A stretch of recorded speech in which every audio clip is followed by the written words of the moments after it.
Hola, mi nombre es Viviana Geraldine Garay Parra, estudiante SITBA de la Universidad del Quindío. En este video de la unidad 2 de publicaciones periódicas hablaré acerca de la hemeroteca, qué es la hemeroteca, cómo eran antes de las revistas electrónicas, si todavía existen revistas impresas y, según lo investigado en ChatGPT y la herramienta BARD de Google, se hará un cómo serían las hemerotecas del 2030. ¿Qué es una hemeroteca? Una hemeroteca es un espacio en el que se guardan o se agrupan las publicaciones periódicas, las publicaciones seriadas, que como ya vimos en la unidad anterior se publican indefinidamente, tienen una periodicidad, tienen una designación cronológica, un título común, una numeración, un volumen. Entonces son este tipo de espacios que almacenan estos documentos. ¿Cómo eran las hemerotecas antes de que se cambiara a las revistas electrónicas? Bueno, ¿cómo eran las hemerotecas? Las publicaciones periódicas, las primeras publicaciones periódicas eran llamadas gacetas, algunas, que era el periódico del siglo XVIII. Se originó en China, la idea fue tomada por Venecia, se expandió en Europa y después llegó a América con la colonización. Era un papel que trataba acerca de temas variados, política, educación, cultura, de todo, de muchos temas o de un solo tema. Era una sola hoja grande. Otra publicación periódica era el folletín, que estaba en auge en el siglo XIX, en la época de la República, Nueva Granada y la Colombia Federal, aquí en Colombia.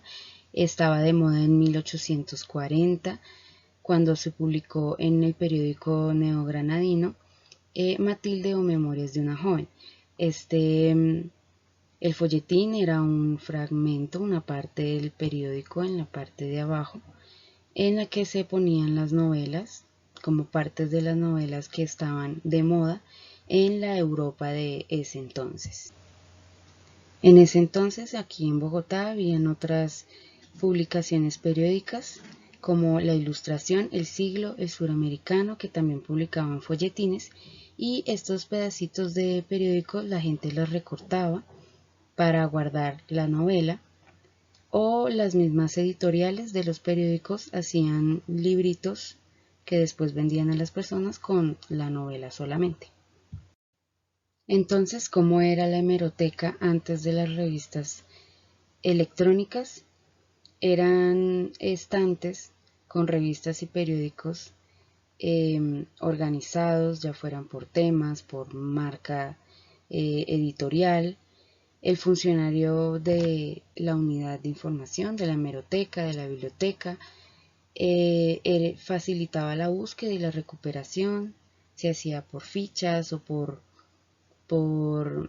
consulta individual, autónoma del autor, del usuario, tomaba el periódico, la revista que necesitara, la consultaba, todo así muy análogo, y se clasificaban y ordenaban en espacios físicos. Todo era, bueno, los folletines, las gacetas ya son publicaciones periódicas pues muy antiguas, entonces se guardan en espacios tal vez más adecuados, con temperaturas y humedades muy específicas.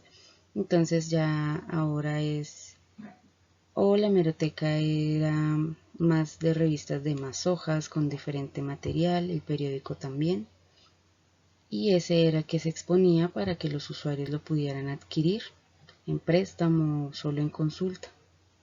Esas eran las hemerotecas antes de las revistas electrónicas. ¿Aún existen revistas científicas en formato impreso? La respuesta a esta pregunta es sí, y como ejemplo traje 3 revistas que en la biblioteca en la que trabajo he visto que todavía las imprimen, las publican y nos llegan impresas. Entonces la primera es la de National Geographic, que es una revista bastante conocida, es muy científica respecto a la naturaleza, el cambio climático, todos estos temas del medio ambiente, tecnológica también. Entonces está muy a la vanguardia de todos estos temas. Y en la página web ellos tienen la opción de leer en la web o también comprar en papel. También se puede uno suscribir para recibir la revista mensualmente impresa. Entonces esta es la muestra de que todavía existen estas revistas científicas impresas. La segunda revista es Arroz, que es elaborada por la Federación Nacional de Arroceros, FEDEARROZ, de acá de Colombia. Es una revista que trata temas tecnológicos y sobre el gremio arrocero. Entonces también es una revista científica que se imprime. Sé que se imprime, no encontré en la página como ahí está la opción, pero para recibirla por correo. Sin embargo, se imprime porque yo la he recibido en la biblioteca donde trabajo y pues allá la catalogamos y la tenemos en físico también. Por último, tengo la revista Credencial Historia, que es publicada por Credencial, que es una revista del Banco de la República. Esta revista es científica e histórica, publicada con datos históricos, investigaciones de investigadores e historiadores muy importantes del país, tiene gráficos y también sé que se imprime porque llega impresa a la biblioteca donde laboro. Bueno, quiero destacar en esta parte del video que todas estas revistas, a pesar de que se imprimen todavía, ya están migrando a lo digital, ya hay bases de datos de esas revistas, de periódicos, se están digitalizando las que no están de pronto, las que ya se publicaron en físico y de pronto no se pueden hallar en línea, se están digitalizando. Y las impresiones, como vimos en la página de National Geographic, no se hace como fue en su tiempo, todo se imprime y se vende, sino que la impresión se hace bajo pedido, ya que está la opción de verlas en línea o en bases de datos especializadas. El tercer punto de la actividad, cómo creo que será la hemeroteca en el año 2030.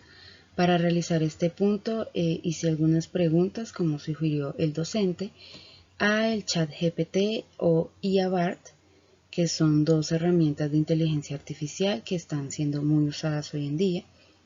Nunca las había usado, realmente soy algo reticente a estas aplicaciones nuevas, pero fue muy interesante lo que encontré, entonces ya voy a compartirlo.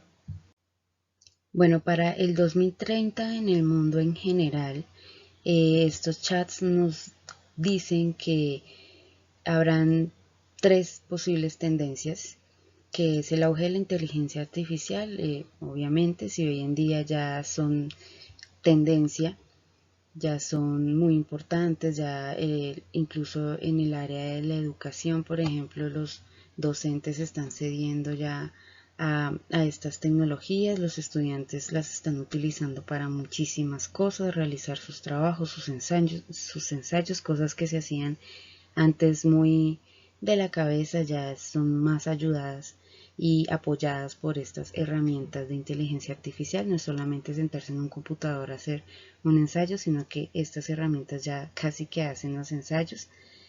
El cambio climático, infortunadamente aún no cambiamos muchas cosas que hacemos, aún después de pandemia seguimos haciendo lo mismo, contaminando. El mundo ya no soporta de mucho la carga que somos en nivel de desechos, de la huella que estamos dejando en este mundo. Y entonces en el 2030 es probable que hayan tal vez más desastres en este sentido. Y el aumento de la desigualdad. Infortunadamente, pues esta inteligencia artificial también no va a ser al alcance de todo el mundo tampoco, como todo ha sido en la historia. Habrán quienes tengan mayor acceso, mayor facilidad, y bueno, esto va a ser